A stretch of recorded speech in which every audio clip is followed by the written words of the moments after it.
welcome back mga lods. Welcome back sa ating munting channel, ano. At meron akong i-share sa inyo ngayon, ano. Meron tayong installation ngayon. Tatlong bali apat to, no. So tatlo pa yung nalagay natin. So tatlong DE na 8 kilowatts. So ayan, bago tayo magpatuloy mga lods, huwag kalimutang mag-subscribe sa ating munting channel at pahit na ng notification bell at pa-all na. So ayan, continue lang tayo mga lods. I-back cam lang natin, ano. So ayan, ito yung natin. So kulang pa to ng isang inverter, ano, kasi 3-piece yung nila dito. 3-piece yung line, input galing service entrance. So kailangan natin ng apat na inverter para dalawang bali dalawang parallel per line, line to line, para balance yung natin. So si Limar yung kasama natin ngayon, ano. So ito kulang din to ng battery pa, bali 8 battery to, dalawa per inverter. So yan yung main supply nila.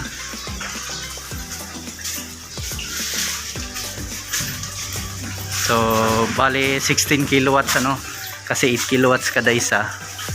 Bali 16 kilowatts per line supply. So naka naman to, so naka city naman to. So walang backflow to. Maganda to.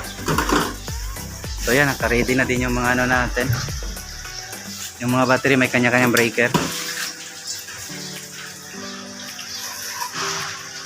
So ito yung sa AC natin. Ito yung sa DC.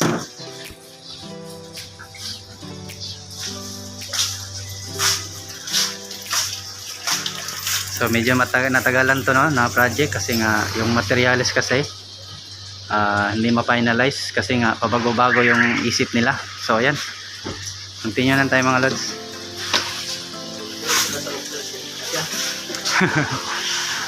Mas malakas kasi power nila.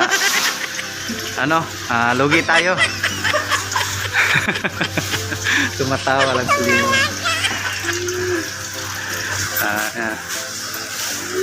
So yan, magano lang conduit. Lakas nito, bali 4 na inverter, kulang pa ng isa, so lalagay pa namin yun.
So ayan, update tayo mga lods, ano. So dito na tayo, ano, sa ating system.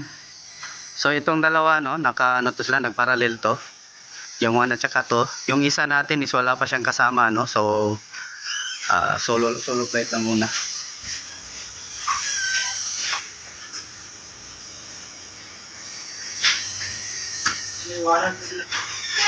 So ayan, ano. So yung setting natin dito, no. So tignan muna natin. So hindi siya nag-sale, ano. So sakit sa mata yung ano, yung araw. So ayan, hindi siya nag-sale. So wala siyang backflow. So yung city natin, ano, may binigay na 2,488 watts.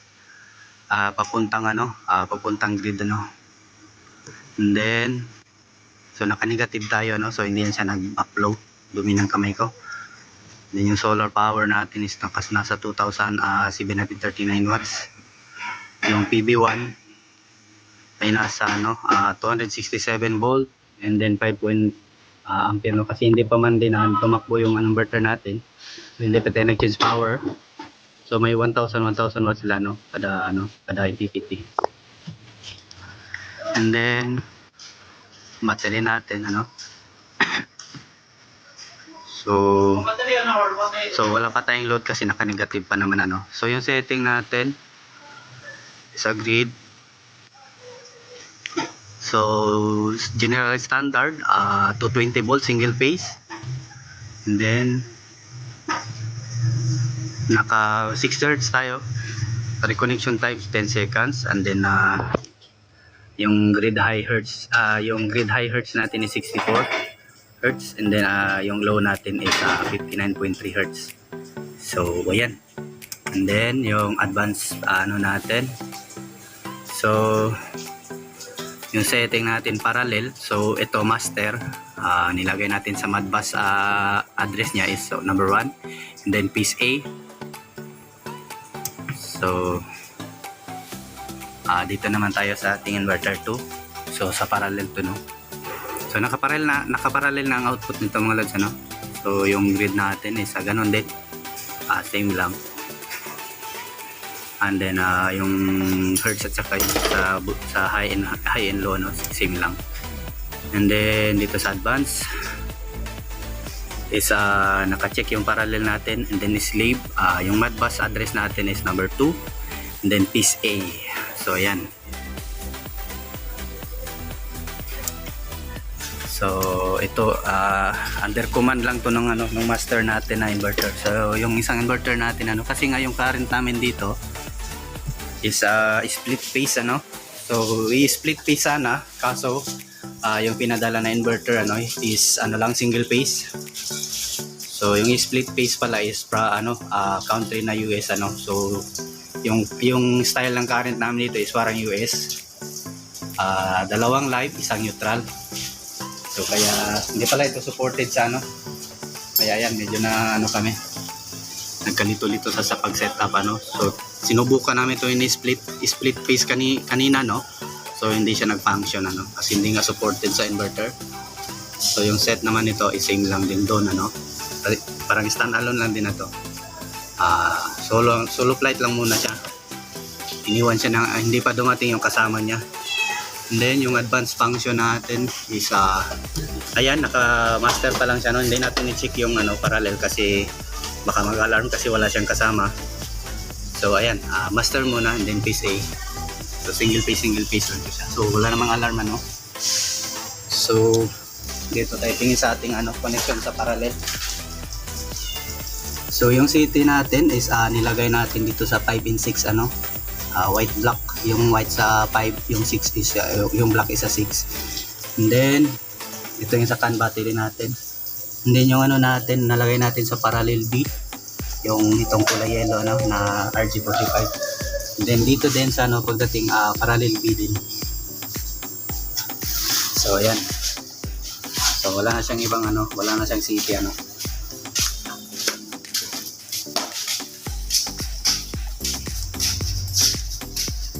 So ito naman is ano, ganun din, same lang din dun sa master number 1 natin na inverter, ano. So naka-ready na yung kulay yellow na ano, yung RG45 natin. So ayan. Power up na to. So So tingnan natin mamaya kung magbabawas siya sa ano, sa kung liles yung ano, konsumo ng grid, no, papasok sa load ng building na to. So medyo malaking building to. So ayan, change power na natin to. Try natin ipatakbo na yung inverter natin, ano. So meron tong ano, bali 6 na battery, ano, na lithium, Morel lang brand. So ayan. So yan yung ano. So ayan, nagbawas na yung ano, nag-function na yung grid tie natin, ano. So pero mamaya malalaman natin yan pag ano, change power tayo.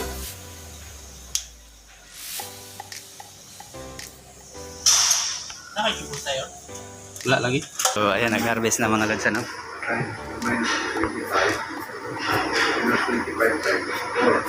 So nag-function na siya. So meron siyang ano, 2000 watts na output.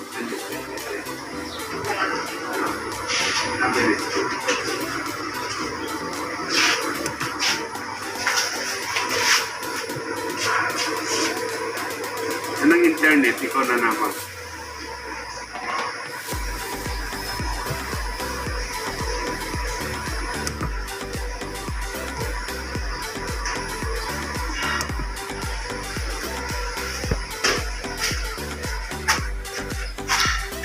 So from 50 naging 29 ampere. So malaking bawas. So sa line to, no. So size ano, 39 from 50 to 39. Line 1. So grabe yung isa natin mga lods, ano. Medyo mabigat sa kanya yung ano, solo lang siya. So lumagpas, ano. So need talaga ng isang inverter ba to. So lumagpas na sa watts niya.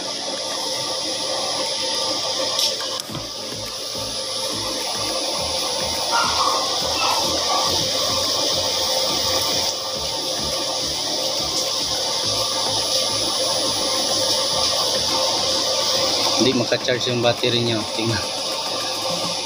Kasi nga malaki yung load, ano. Kailangan ng ano 8,000. So magbabawas kami, no, sa line na ano, kung saan to siya naka-connect, line 2. Magbabawasan namin ang heavy loads. Direct muna kasi wala pa tayong isang inverter. So ayan, update tayo mga loads. Ito na yung project natin, ano. So 4 na inverter na siya meron, ano. So yan yung kasama natin, si Master Electrician Limar. So yan, 1-to-1 lang na siya, Mark. 1-to-1 lang ang adresan na. 1-to-1 to? Hmm. Hindi, ikuha lang para sa breaker. Sige. Sabay na sila, straight po. So ito ngayon yung ano natin, no. So ang current kasi dito is ano, split phase, ano. So medyo yung unang naset natin, ano, tinesting natin siyang ano, i-split type yung inverter natin, kaso hindi pala supported yung nabigay na inverter ni supplier, ano. So ang binigay pala nila na supplier dito is single phase lang na inverter. Kaya hindi gumagana yung split phase na pinogram namin sa tatlo, ano. So kaya nag-decide kami mag-add na lang ng ano, isa bali 4 na inverter. Dalawa-dalawa, no. Kasi yung current dito is dalawang line at saka isang neutral. So yan, itong dalawang inverter, ito bali sa ano, sa A, or sa line 1. So ito parallel to siya. So yan yung setting natin.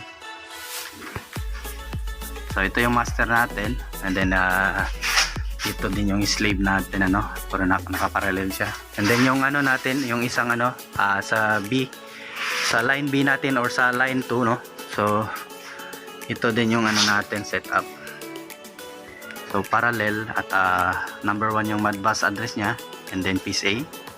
And then yung number 2 din natin. So yan yung program natin, parallel, slave, piece A, Modbus address number 2. So sa parallel natin na connection, ano, so dito tayo sa parallel naglagay ano, sa pati ganoon din sa kabila. So So yan yun na yung isang ano dyan, isang wire kasi yung unang setup namin sa split phase na tatlong inverter. So hindi ko na tinanggal ano kasi na cable tie ko na lahat, tigas na tanggalin. So kaya andyan na lang iniwan. So ayan. So actually na ano na to no, naka power up na to, naka parallel na yung output nila. So nandito yung ano natin. So yan yung ano.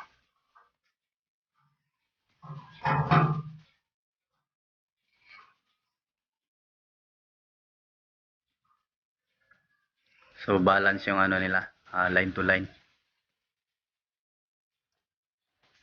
Yan yung neutral, walang laman. So yan lang yung mga breaker namin, no.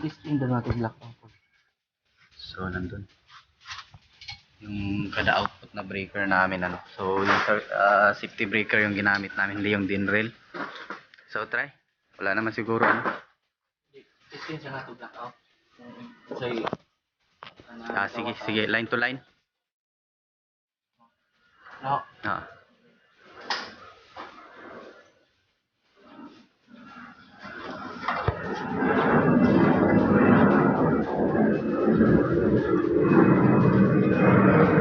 So yan yung output ng ano natin. 250 line to neutral, line to line. Line to line. Then line to neutral, ano, line to neutral 322. Line 1 to neutral 224. So ayan, balance siya. So neutral to ground. So may ano 71 volt. Then 121 to ground, ano. Line B, line 1 is line to ground 101. So ayan, balance siya. Muna yung So ayan. black out.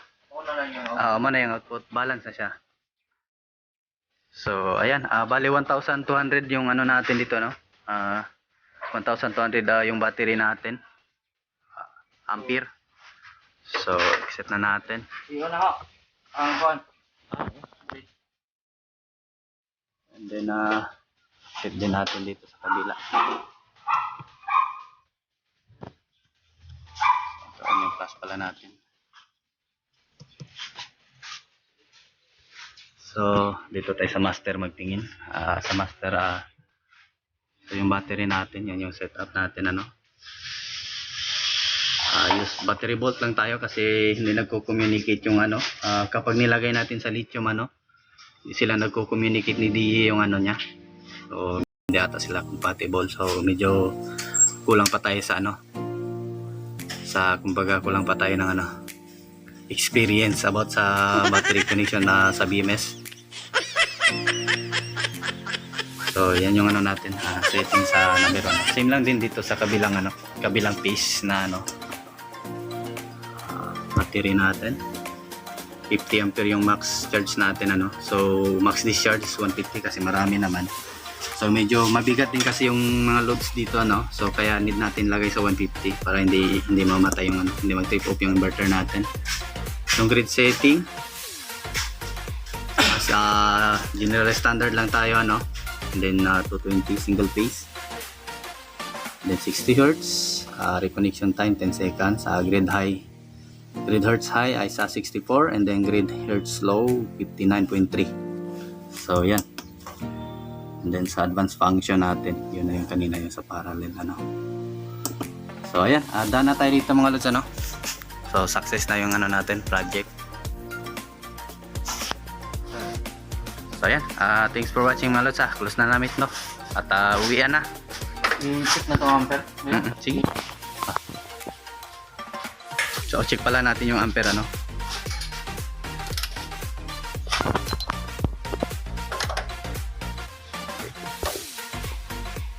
So close na kasi yung office, ano. So yan na lang yung load nila dito kasi may bahay dito sa anak ng may-ari. So nasa second floor, yan lang yung load niya. Line to line kasi yung nilagyan nila dito mga lods, ano. So yung neutral ata parang ano, maliit lang yung ano, hindi balance yung kain ng ano. Zero yata ito. Medyo malaki ngayon. Ayan, 11.